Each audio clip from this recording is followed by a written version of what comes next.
How do we overcome the fear of losing our jobs to machines? In a money system, it means you can't pay your rent, you can't eat.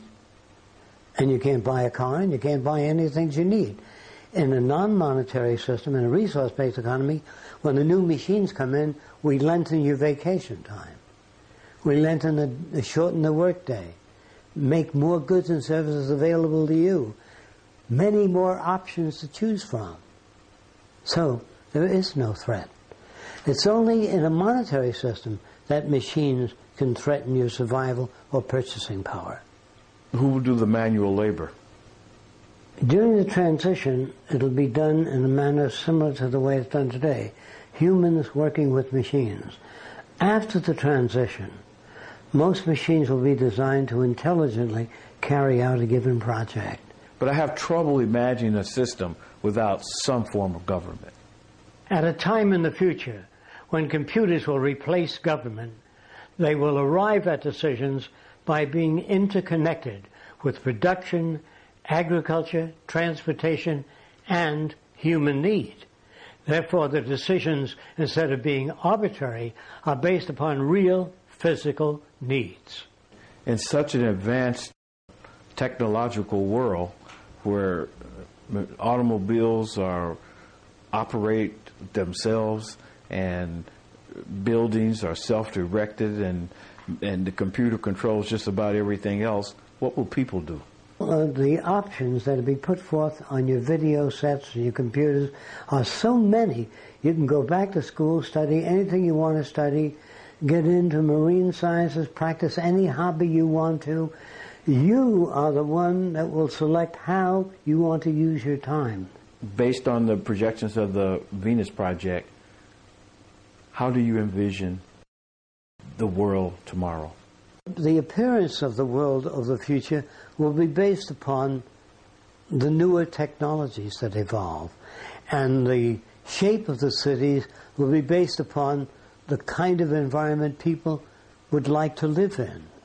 And the machines of the future will be based upon energy determinants, that is, the energy available and the kind of energy we can tap into to make more things available to people, not only materially, but spiritually, and also with concern for one another and the environment.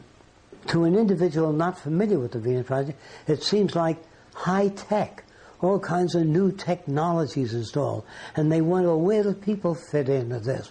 What's that got to do with people? All the bridges and designs of buildings are very interesting, but what about people?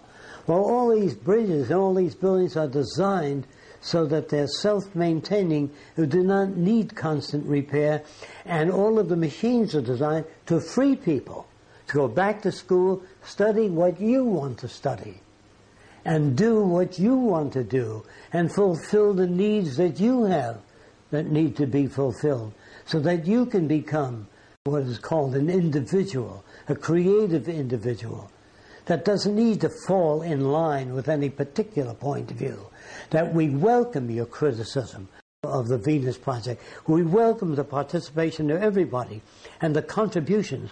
We have no idea of what the ideal society would be, nor do we entertain such views as utopia. We feel that all systems will constantly change to whatever conditions are necessary to fit the needs of the times. We have no fixed blueprints. So we invite participation and we invite recommended changes, because the history of civilization is the story of change. That's why the Venus Project has no fixed blueprint.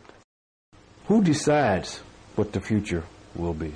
I don't think anyone ought to decide what the future will be, but we ought to decide where it is that we wish to go and what kind of world we wish to live in. And do we have the facilities and the resources to build such a world? The answer to that is yes, we do have the ability and the resources to build such a world. There is no way for you to make it on your own. Either we think globally or we perish individually.